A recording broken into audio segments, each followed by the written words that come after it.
No fue un asesinato, fue justicia. La que la ley nunca me dio.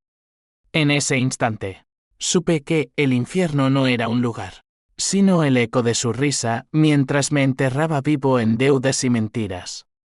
El humo del cañón aún flotaba en el aire cuando oí las sirenas acercándose, pero no corrí.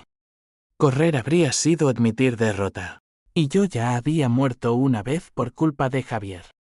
Esta vez, resucitaría para arrastrarlo conmigo al abismo. Madrid, esa bestia de hormigón y secretos, me vio caer y me vio levantarme, pero nadie imaginó que mi venganza sería un veneno lento que envenenaría a todos los que tocaron mi vida. La lluvia caía como lágrimas de plomo sobre las calles empedradas de Lavapiés, ese barrio de Madrid donde los sueños se pudren antes de nacer. Yo era Miguel Ruiz, un tipo común, de esos que trabajan 12 horas en una imprenta para pagar un piso que huele a humedad y a promesas rotas. Tenía 35 años, una mujer que amaba con la ferocidad de quien ha visto poco en la vida, y un hermano mayor, Javier, que era el sol alrededor del cual orbitábamos todos. Él era el exitoso, el que había escalado desde un taller mecánico hasta poseer una cadena de concesionarios de coches de lujo en el corazón de la Castellana. Hermano, un día seremos invencibles, me decía de niño, con esa sonrisa que iluminaba las noches de hambre en nuestro barrio. Yo le creía. ¡Qué idiota! Todo empezó con una llamada a medianoche, 3 años atrás. Mi teléfono vibró sobre la mesita de noche, y el nombre de Javier parpadeaba como una advertencia que ignoré. Miguel, necesito que vengas. Es urgente. Su voz era un hilo tenso, no la habitual bravuconería. Me vestí a toda prisa. Besé la frente de Elena, en la oscuridad ella dormía con esa paz que solo los inocentes conservan y salía el frío que calaba hasta los huesos. Llegué a su ático en Salamanca, un palacio de cristal y acero que contrastaba con mi agujero en Lavapiés. Javier me abrió la puerta con una copa de whisky en la mano, los ojos inyectados en rojo, no de alcohol, sino de algo peor, pánico. Siéntate, Miguel. Tengo un problema. Se dejó caer en el sofá de cuero italiano, y yo, como siempre, me convertí en su salvavidas. Me contó de un negocio que se había torcido, un préstamo de la mafia andaluza para expandir sus concesionarios. Dinero sucio que ahora exigían de vuelta con intereses que rozaban el 50%. Son unos cabrones, pero si no pago, nos matan a todos. A ti, a mí, a Elena. Su mano temblaba al posarse en mi hombro, y en ese gesto vi el niño que compartía conmigo las migajas de pan en la posguerra de Franco. No lo pensé 2 veces. Firmé los papeles esa misma noche. Hipotequé el piso. Saqué un crédito del banco con mi sueldo miserable como garantía. Y reuní lo suficiente para tapar el agujero. 100.000 euros. Una fortuna para mí. Un chiste para él. Eres mi ángel, Miguel. Te lo devolveré en 6 meses. Con intereses. Seremos ricos los dos. Me abrazó. Y olí su colonia cara mezclada con el sudor del miedo. Regresé a casa al amanecer, exhausto pero con el pecho hinchado de orgullo fraternal. Elena me miró con ojos somnolientos. ¿Todo bien, amor? Mejor que nunca. Mentí, y la besé para ahogar la culpa que ya empezaba a roer. Los meses siguientes fueron un torbellino. Javier cumplió al principio, me envió cheques que cubrían las cuotas del banco. Y hasta me invitó a cenas en restaurantes donde el vino costaba más que mi sueldo semanal. Elena y yo soñábamos con mudarnos a un barrio decente, quizás Chamberí, con un jardín para el hijo que planeábamos. Pero entonces, las excusas empezaron. El mercado está flojo, hermano. Otra semana. Una semana se convirtió en un mes, luego en 3. Llamaba y no contestaba. Enviaba mensajes que se perdían en el éter digital. El banco me envió las primeras cartas de embargo, y el casero golpeó la puerta con puño de hierro. Vendí el coche, luego los muebles, y por las noches, mientras Elena lloraba en silencio, yo me juraba que Javier pagaría. Un día, caminando por Gran Vía, lo vi. En un anuncio luminoso, su cara sonriente promocionaba Ruiz Motors, el futuro del lujo. Debajo, en letras pequeñas, expansión millonaria gracias a inversores leales. Mi sangre hirvió. Corrí a su oficina. Irrumpí en la recepción como un toro enloquecido. La secretaria, una rubia con uñas postizas, intentó detenerme. Señor Ruiz está en reunión. Dile que su hermano ha venido a cobrar. Javier salió, impecable en su traje Armani, pero su sonrisa se congeló al verme. Miguel, ¿qué coño haces aquí? Lo arrinconé contra la pared. Mi aliento caliente en su cara, la deuda. Javier. 100.000 euros. Mi vida entera. Murmuró algo sobre tiempos difíciles. Prometió un pago parcial al día siguiente. Me fui con un cheque de 10.000 en el bolsillo, pero el veneno ya estaba inyectado. Esa noche, Elena y yo discutimos por primera vez en serio. No puedes seguir protegiéndolo, Miguel. Es un parásito. Sus palabras me dolieron como un latigazo, porque en el fondo lo sabía. Pero la sangre es más espesa que el agua. No, al día siguiente, el cheque rebotó. El banco embargó el piso. Y Javier desapareció. La mudanza fue un funeral. Cajas de cartón apiladas en la acera de lavapiés, bajo la mirada indiferente de los vecinos que chismorreaban desde sus balcones. Elena cargaba una lámpara rota, lágrimas surcando su rostro como ríos secos. Esto es por él, ¿verdad? Tu hermano nos ha matado. No respondí.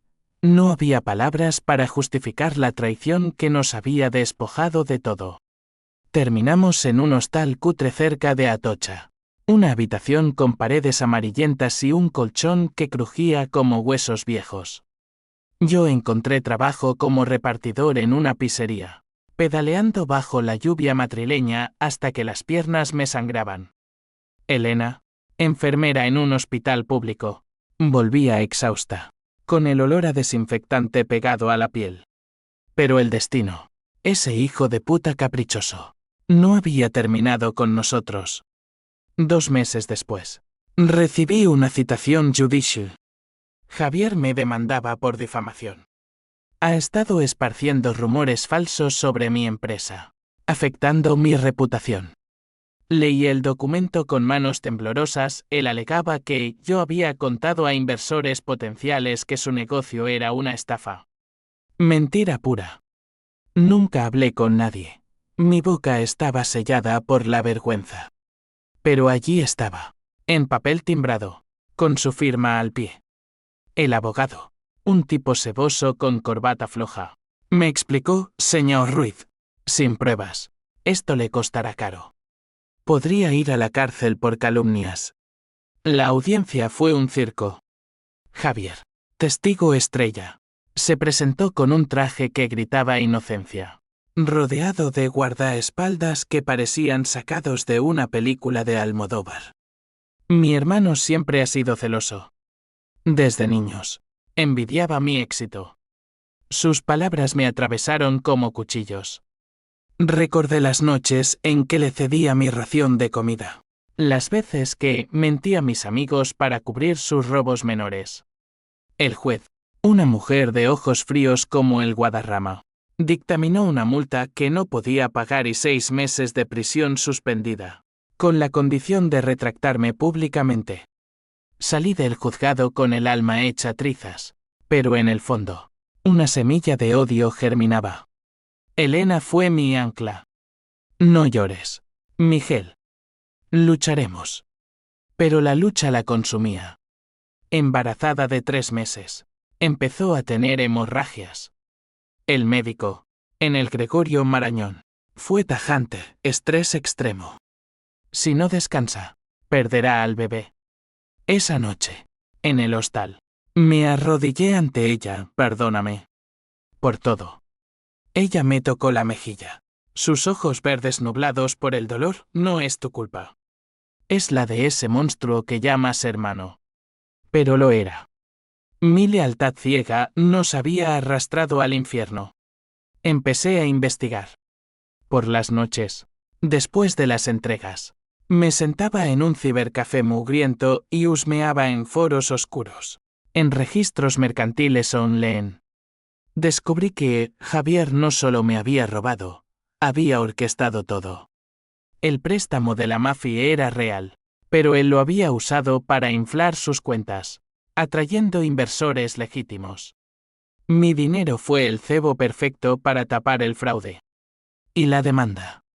Un montaje. Contrató a un detective para plantarme pruebas falsas, conversaciones editadas que supuestamente yo había tenido con competidores. El odio se convirtió en un fuego que me consumía las entrañas. No quería su dinero de vuelta, quería su ruina. Conocí a Rosa en uno de esos foros. Sobreviviente de Ruiz Motes. Se hacía llamar. Era una excontable de su empresa, despedida por negarse a falsificar balances. Javier es un sociópata. Miguel. Te usó como a mí. Nos encontramos en un bar de Malasaña. Ella con el pelo corto teñido de rojo y una cicatriz en la barbilla que contaba historias de peleas callejeras. Me mostró documentos, correos electrónicos, transferencias bancarias que probaban el desvío de fondos, incluido el mío, a cuentas offshore en las Islas Caimán. Con esto, puedes hundirlo. Pero cuidado, tiene amigos en altos sitios. Políticos, policías. Su voz era un susurro ronco, cargado de venganza contenida. Rosa se convirtió en mi aliada, la intermediaria que me enseñó el arte de la guerra sucia. Juntos, planeamos el primer golpe, una filtración anónima a un periodista de El País. La noticia salió un martes, fraude millonario en concesionarios de lujo, el fin de Ruiz Motes. Las acciones de Javier se desplomaron. Inversores huyeron como ratas de un barco hundido. Él me llamó esa noche, por primera vez en meses. Hijo de puta. ¿Eres tú? Te mataré. Su voz temblaba de rabia. Y en ese temblor, saboreé mi primera victoria. Pero el precio fue alto. Elena perdió el bebé esa misma semana. En el hospital. Mientras ella gritaba en la sala de partos, yo juré sobre su vientre vacío, Javier pagará con sangre. El duelo por nuestro hijo no unborn fue un abismo que nos tragó a los dos. Elena se encerró en sí misma, sus ojos vacíos como las calles de Madrid al amanecer. No puedo más, Miguel. Esto nos está matando. Intenté ser fuerte, cocinar sus platos favoritos, paella con azafrán, que olía a mi infancia en Valencia. Pero el silencio entre nosotros era un muro más alto que la Puerta del Sol. Yo, por las noches, me perdía en mapas de venganza. Rosa me introdujo en un mundo subterráneo, jeques freelance en el rastro, exabogados desilusionados que cobraban en efectivo por servicios legales creativos. La ley es para los ricos, Miguel. Nosotros jugamos con las sombras. El segundo golpe fue meticuloso. Usando los documentos de Rosa, fabricamos una pista falsa que llevó a la Guardia Civil hasta las cuentas de Javier. No lo acusamos directamente, plantamos dudas en la UDF, la Unidad de Delitos Económicos. Un inspector, un tipo curtido llamado Vargas con bigote gris y ojos de sabueso, me contactó discretamente. Señor Ruiz, tenemos información sobre su hermano. ¿Quiere colaborar? Me reuní con él en un café de la Latina, rodeados de turistas que reían ajenos a la podredumbre. Le di lo justo, copias de transferencias, sin mi nombre involucrado. Solo busco justicia, le dije, y él asintió, oliendo la verdad en mi rabia. Javier contraatacó como una víbora. Mandó matones a mi trabajo. 2 tipos con acento gitano y chaquetas de cuero me esperaron a la salida de la pizzería. El señor Ruiz dice hola. Gruñó uno, mientras el otro me estrellaba un puño en el estómago. Caí al suelo. El asfalto raspando mi piel. El sabor metálico de la sangre en la boca. Elena me curó las costillas rotas esa noche.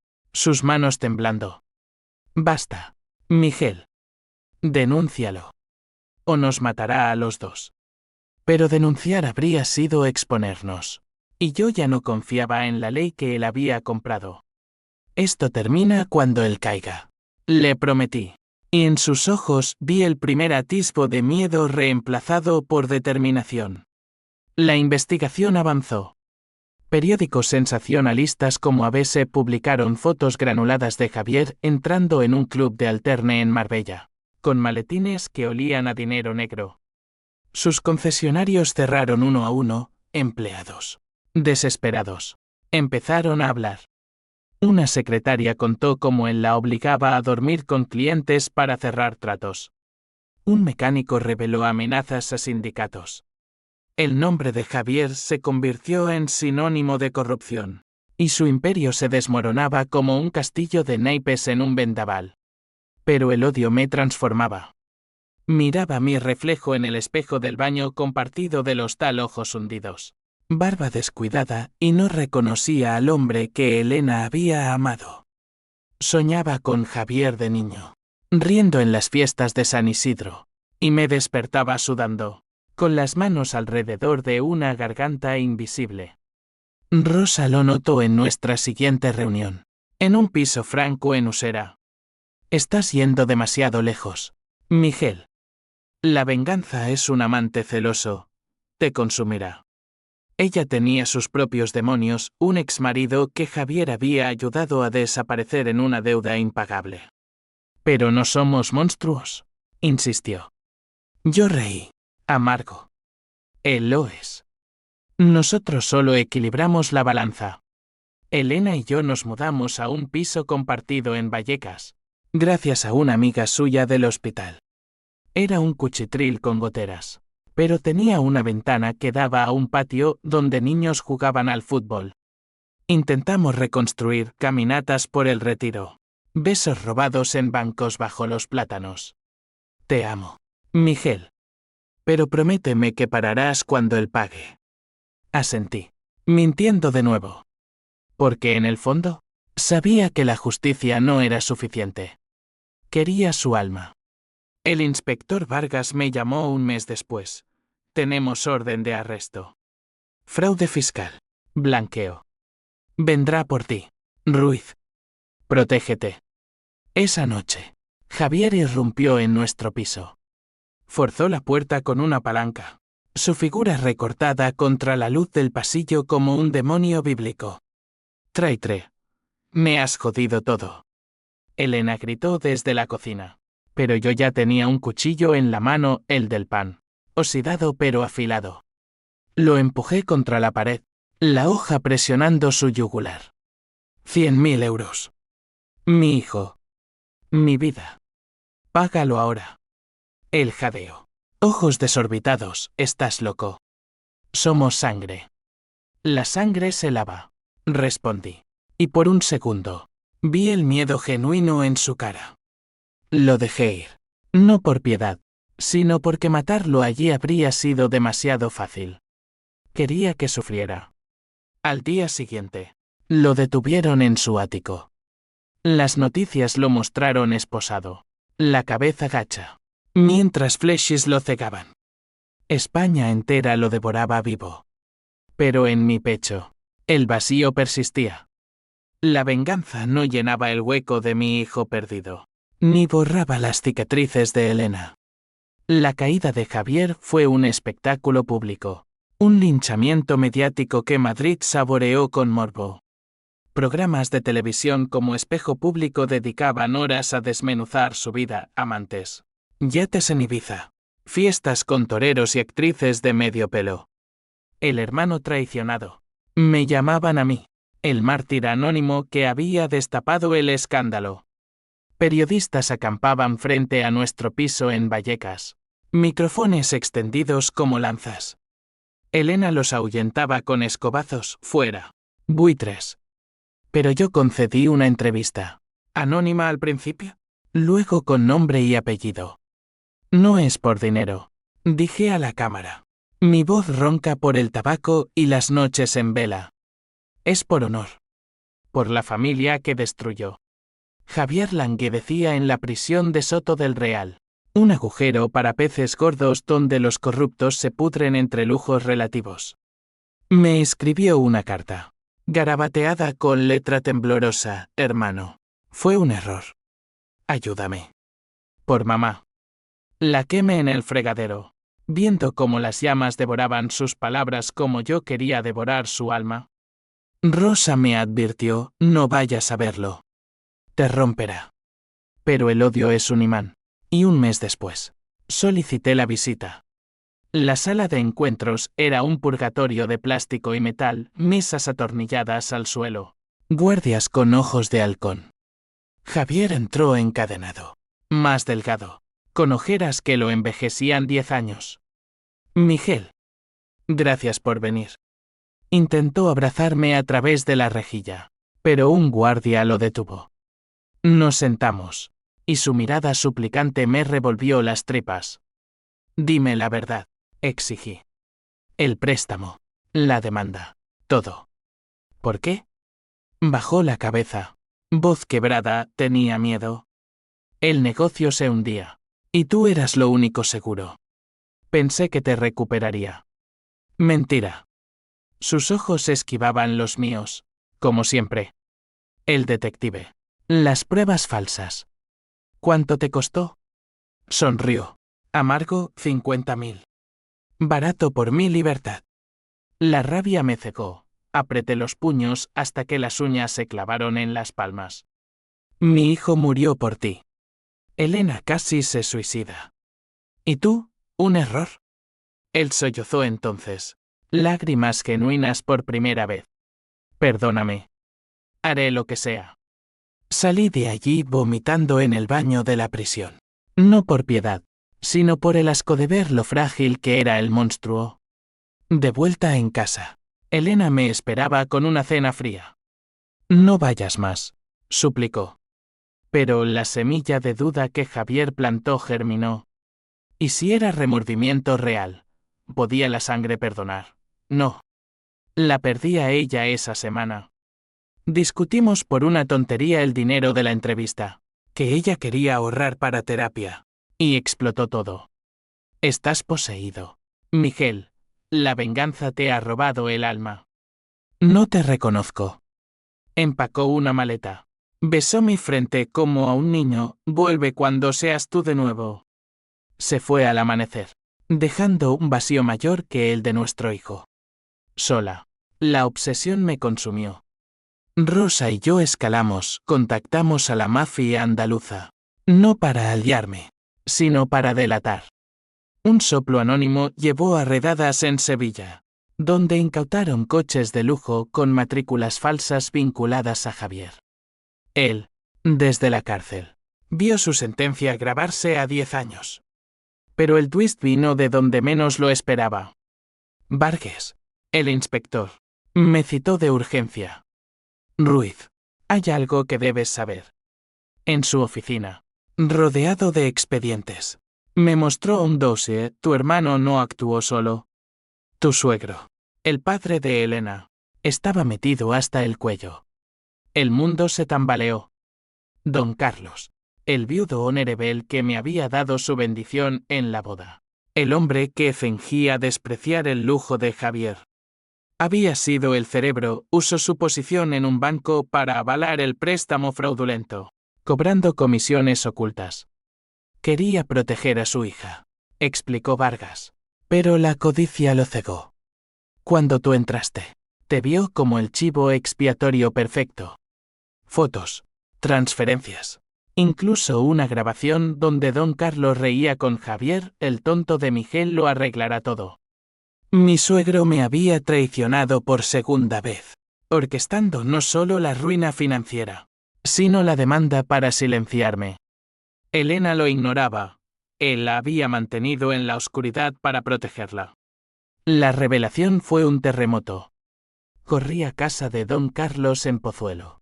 Un chalet con jardín impecable que ahora me parecía una tumba. Él abrió la puerta con su bastón de caoba. Sonrisa paternal. Miguel. Hijo, ¿qué te trae? Lo empujé adentro, gritando, ¿por qué? Elena, nuestro hijo. Su rostro se descompuso, viejo y arrugado bajo la máscara. Era por su futuro. Javier prometió una dote.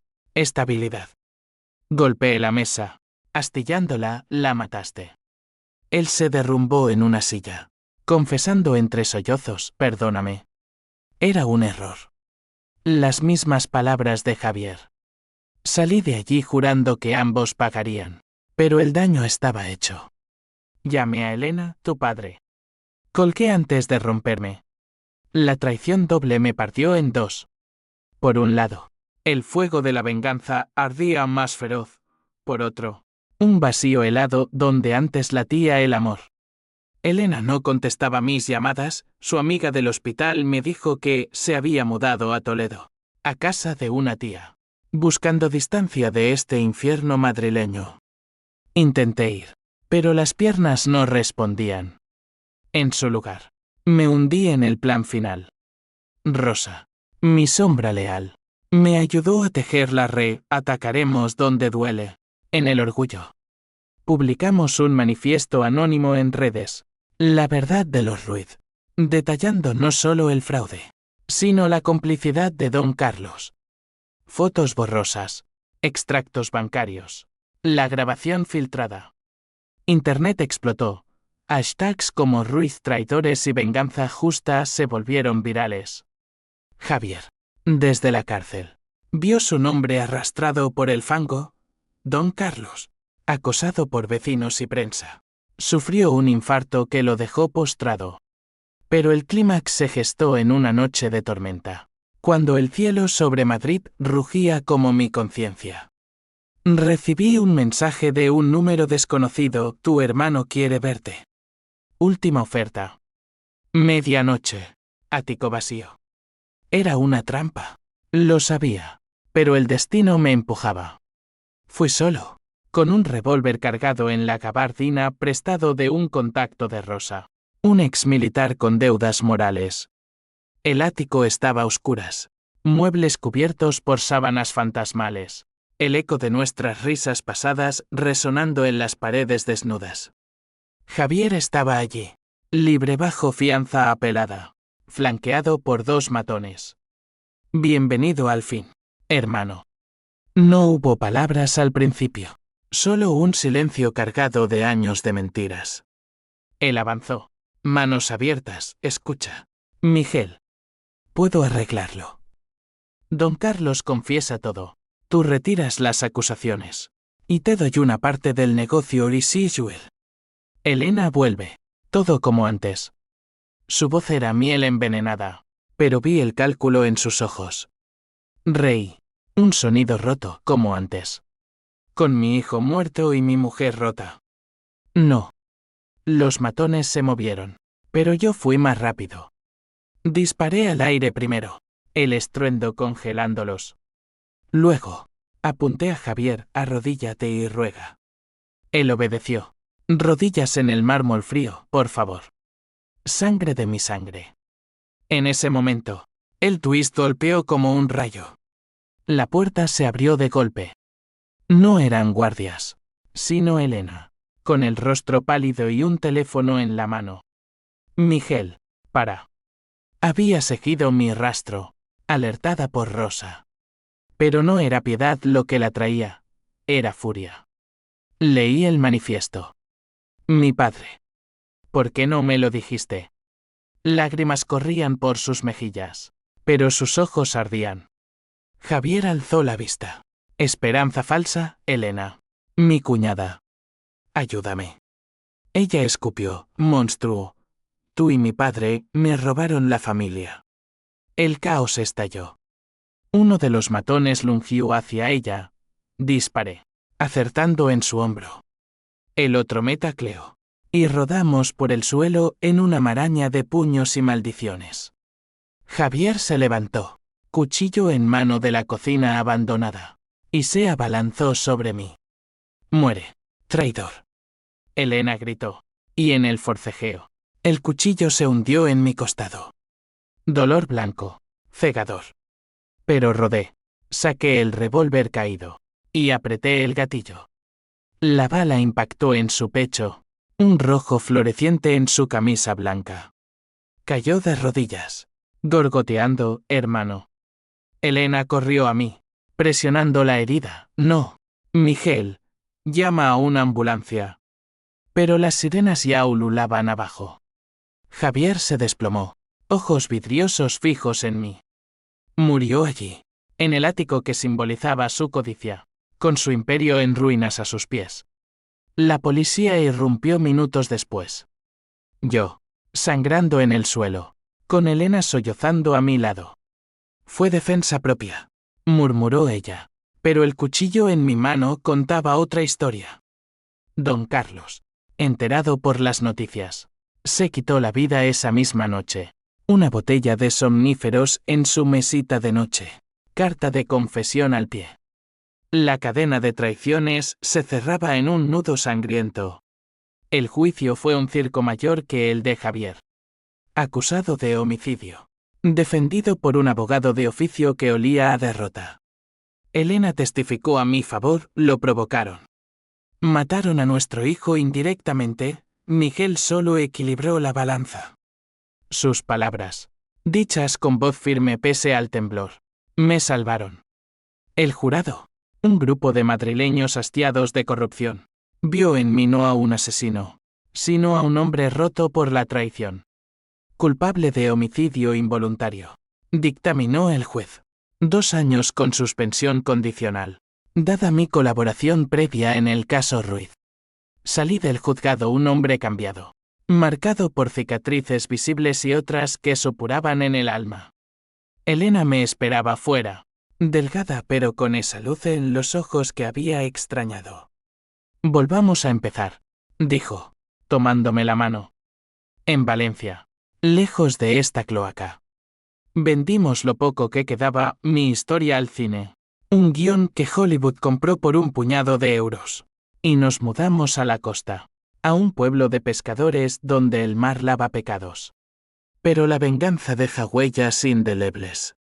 Noches de pesadillas donde Javier me susurra sangre de mi sangre. O Don Carlos llora en sueños. Elena y yo intentamos un hijo de nuevo, pero el miedo la paraliza. No puedo perder otro, confiesa en la oscuridad. Yo asiento, pero en el fondo, sé que la he marcado para siempre. España olvidó pronto el escándalo. Nuevos fraudes ocupan los titulares. Mi nombre resonó una vez, como un trueno, pero ahora es un eco lejano. A veces, camino por la playa al atardecer, el Mediterráneo lamiendo mis pies, y me pregunto si la justicia existe. Maté a mi hermano, arruiné a mi suegro, perdí a mi mujer en espíritu. Valió la pena. El odio se apaga, pero deja cenizas. Y en esas cenizas, reconstruyo una vida frágil, sabiendo que el abismo siempre acecha un paso atrás.